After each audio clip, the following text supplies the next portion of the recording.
Welcome back to Microbiology. Today we're going to start Chapter 15, Microbial Mechanisms of Pathogenicity. We'll cover 15.1 for this first video, Characteristics of Infectious Disease. And by the end of this first section, you should be able to distinguish between signs and symptoms, explain communicable versus non-communicable diseases, compare different types of infectious diseases, and describe the stages of an acute infectious disease in relation to pathogen load and symptom severity. So this chapter starts with a story. Jane wakes up with a dry throat and sniffles. Is it allergies? Is it a cold? Maybe something she caught from a coworker who sneezed really close to her yesterday. So this simple scenario introduces how we think about infection versus disease. And medical professionals rely heavily on a patient's signs and symptoms to determine what is making them sick. Unfortunately, sometimes this can be really hard because a lot of diseases have similar signs and symptoms. So this chapter will explore how we can find the underlying cause or pathogen causing the disease. So how can we tell whether our symptoms are due to infection or some other kind of non-infectious agent like allergens or something else in the environment? Signs and symptoms that we associate with illness can come from the direct effects of a pathogen, for example, tissue damage from microbial growth, and or indirect effects of the immune system, like our immune system building a fever in response to pyrogens, we'll learn more about later, that can be released by our immune cells after infection. So clinicians will interpret these signs and symptoms to form a diagnosis, and because many diseases share similar features, lab testing is usually needed to confirm the causative agent. So how do we define disease and infection? An infection occurs when a microorganism enters and begins to multiply inside the host, whereas a disease is any condition that disrupts normal body function. A pathogen is a microbe that is capable of causing disease. And although all diseases involve infection, these are microbial diseases, not all infections lead to disease. Sometimes microbes can colonize our bodies without causing harm, and a good example is our normal microbiota, so our good microbes. And another way to think about this last point is think about your body as a neighborhood. An infection is like an uninvited guest moving into a house. But the disease happens only if the guest starts breaking furniture or stealing food or upsetting the household or neighbors. So sometimes the guest stays quietly and you don't even notice them. That would be infection without disease. When a patient presents to a clinic, clinicians will look for signs and symptoms. Signs are objective and measurable. For example, fever, rash, an elevated pulse, or even an elevated white blood cell count. Symptoms, on the other hand, these are subjective. They're felt by the patient, such as fatigue or pain or nausea. A group of both signs and symptoms is called a syndrome. For example, if you have the flu, a possible combination of signs and symptoms you might have could be fever and fatigue. But some infections are asymptomatic, also known as subclinical. And this means the person feels fine, and maybe there are no outward or very apparent signs, but laboratory tests like PCR, polymerase chain reaction, or maybe something like a sputum culture can still detect the pathogen. So PCR, for instance, might be able to detect the DNA, the pathogen's DNA in the blood, so maybe bacterial DNA. And the sputum culture, if we're trying to grow it in the lab, we might be able to see microbes growing on a petri dish after culturing. This checkpoint asks us to explain the difference between signs and symptoms. So signs are objective and measurable, and these are indicators of disease that can be directly seen or observed or measured by a clinician. Something like a fever, a rash, a heart rate that's elevated, or blood pressure. Symptoms, on the other hand, they're subjective experiences that have to be reported by the patient, and they can't be directly measured, like pain, nausea, or fatigue. Although some clinicians do try to quantify symptoms, they might ask patients to give a number, assign kind of a number or value to their symptoms. You might have seen something like this before. This is the Wong-Baker Faces Pain Rating Scale. That was developed by Donna Wong and Connie Baker. It shows this range of faces with a happy face at 0, no pain, to a 10, which is basically hurts like the worst pain you've ever imagined, and they ask the patients to rate their pain on the scale. Although there are also still issues with scales like these, and you'll learn more about that in your future courses. The World Health Organization tracks diseases globally through the International Classifications of Diseases, or ICD, and it records both morbidity, which means the number of cases of a disease, and mortality, which is the number of deaths due to a disease. And this really helps clinicians and public health officials compare disease trends around the world. Let's categorize diseases more specifically. Infectious diseases are caused by pathogens. These are microbes that cause disease. And these include communicable diseases that spread from person to person, such as flu or measles. We have contagious diseases that are easily communicable. So they spread very easily between individuals, such as measles. So measles is highly contagious, and it spreads through respiratory droplets from an infected person when they cough or sneeze, or even when they talk and breathe. And that virus can remain airborne in a contaminated area for a couple of hours. Gonorrhea, in contrast, is less contagious than measles because it requires close contact and spreads through body fluids, such as through sex or even from mother to child during childbirth, which is why clinicians often apply some kind of antibiotic or antimicrobial ointment on the baby's eyes right after childbirth. Iatrogenic, this is an I, not an L. These diseases are caused or result from medical procedures. Nosocomial diseases are hospital-acquired infections. Zoonotic diseases jump from animals to humans, such as rabies or Lyme disease.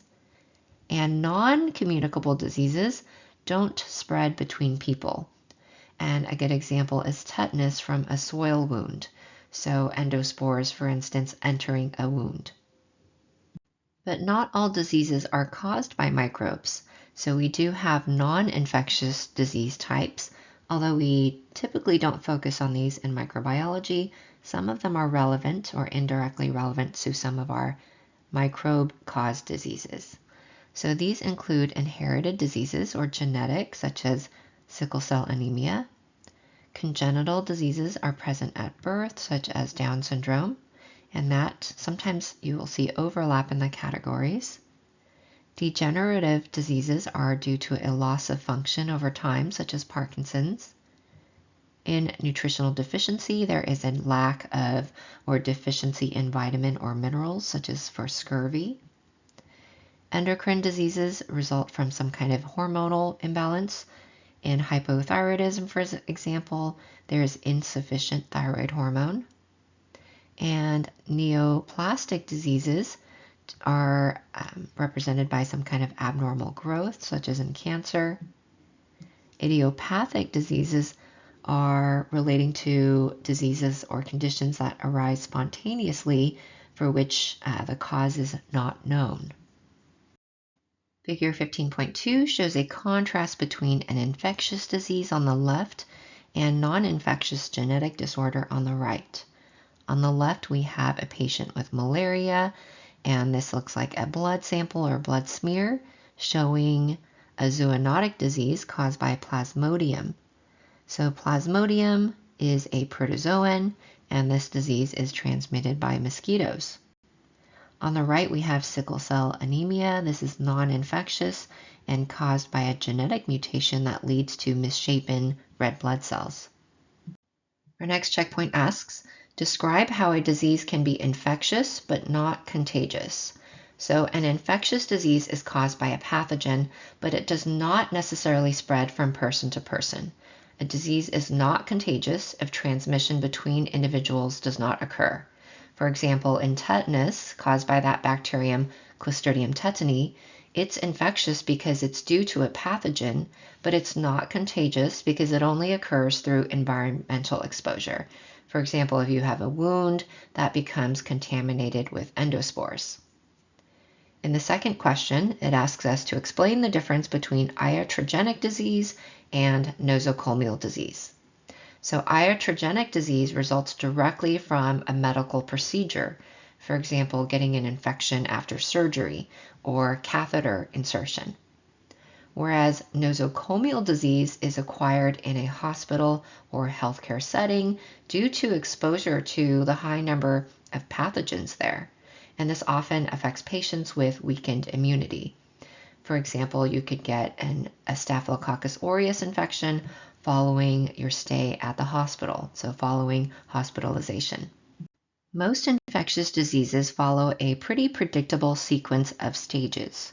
First, we have our incubation period. During this time, the pathogen is multiplying, but the patient feels fine. And incubation periods can really vary.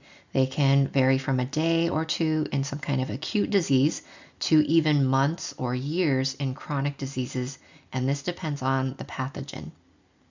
Then we have our prodromal period. This is when we have really vague early symptoms like fatigue or soreness. So you might have experienced this, right? You're feeling kind of more tired than usual, a little bit sore everywhere. Next, we have illness. In illness, this is when we have peak signs and symptoms and your pathogen numbers are highest. Then we have a period of decline. And during this time, the pathogen load, so basically the number of pathogens in your body starts to decrease. So pathogen load decreases.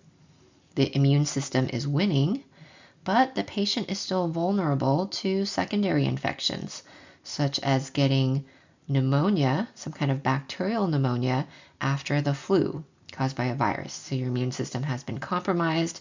It's working hard fighting off that flu virus, and that leaves you more susceptible to getting a bacterial infection. Finally, we have convalescence. This is when we have recovery and tissue repair. Here we see a nice visual of those stages of disease, starting from the first stage, that incubation period, all the way to our last stage, that convalescence period. We have time on the x-axis, and then on the y-axis you can see on the left the load, the pathogen load, so number of pathogens present is the red line, and the severity of your symptoms is the blue line. It's a little harder to mark to that, so blue line, and you can see that they're directly proportional, right? As the number of pathogens increases, so does your severity of symptoms, and as it goes down, they both go down together as well. So when do you think, in which of these 5 stages or periods, is someone with an infectious disease contagious? So when are they contagious? So a lot of students will guess this period, and that makes sense, right? There are a lot of pathogens during that time, and that person is showing a lot of symptoms during that period. But it turns out that infectious diseases can be contagious during all 5 stages, during all 5 periods. For instance, in the beginning, they could be not showing any signs or symptoms, but they're still harboring the pathogen, so that can still spread, and others around them might not know that they're sick and not take proper precautions. Whereas often in this stage or this period, it is usually very apparent when someone is sick, so others might take the proper precautions. So all of this really depends on the disease, the pathogen type, and the mechanisms by which the disease develops and progresses. Our next checkpoint asks, name some of the factors that can affect the length of the incubation period of a particular disease. So there are many factors involved, and I've listed them below, including 1, the strength of the pathogen or virulence. We're going to talk about this more later in the chapter, but virulent pathogens replicate really quickly. They can make strong toxins, they can hide or evade our immune system, and the more virulent the organism, usually the shorter the incubation period, since damage and symptoms develop faster. One example is Vibrio cholerae that causes cholera. It has really high virulence, and we can see symptoms within hours after infection. The second factor are host immune defenses. So if you have a strong immune system, this can delay or even prevent symptom onset by suppressing early microbial growth. Whereas in immunocompromised individuals like HIV patients, the pathogens can often multiply unchecked, and that will shorten the incubation period. The third factor is the site of infection. So the entry route and that target tissue can influence how long it takes for the pathogen to reach and damage susceptible cells. For instance, in rabies, the rabies virus incubation, it changes depending on the distance from the bite site to the brain. So a bite on the leg would lead to slower progression than a bite on the face. For the fourth one, type of infection, we have acute versus chronic. We're going to talk about in the next slide. But acute infections include things like the flu, influenza. They have short incubation periods and rapid onset. Whereas chronic or latent infections like hepatitis or tuberculosis, they involve slower replication or even dormancy, like a dormant stage, and this leads to much longer incubation periods, sometimes even months or years. Finally, we have infectious dose, and this is the number of microbes that enter the body. That will affect how fast that infection becomes symptomatic. So a higher infectious dose will overwhelm your immune system or your defenses faster, and that will lead to a shorter incubation period. For example, a small exposure to salmonella might take several days to cause illness, whereas a large dose, a large exposure, can cause symptoms within hours.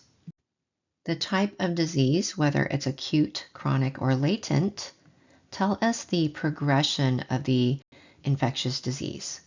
In acute diseases, for instance, we have a rapid onset and a short duration.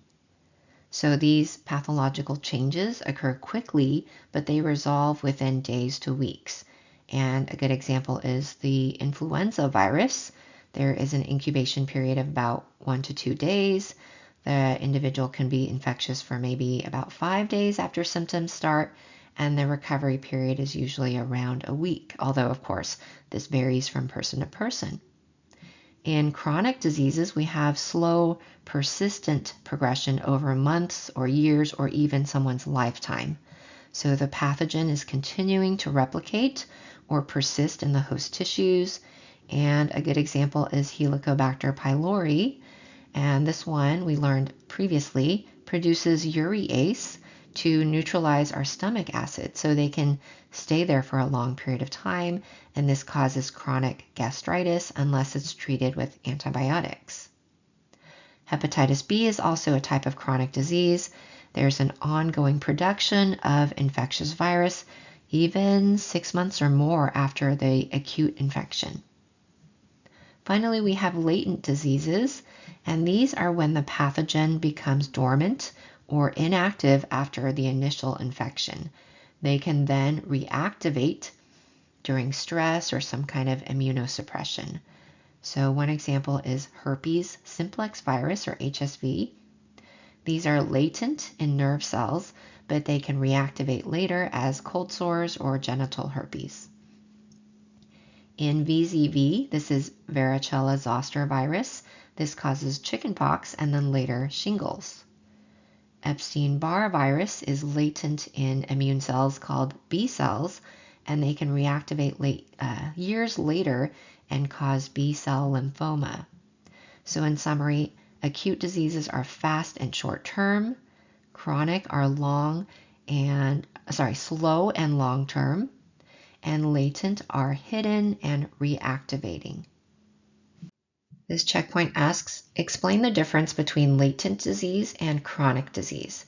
So chronic diseases develop slowly and they persist over a long period of time, months to years, and symptoms can be continuous or recurrent. In latent diseases, these remain inactive or hidden in the body for a period of time, and they can reactivate later to cause symptoms. And one example is herpes simplex virus.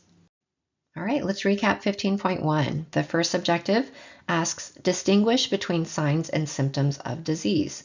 So signs are objective, measurable, and they're observed by clinicians like fever, rash, or abnormal heart rate. Symptoms are subjective sensations that are reported by the patient, like pain, fatigue, or nausea, and both are used together to diagnose disease, and when you combine the two, that's called a syndrome.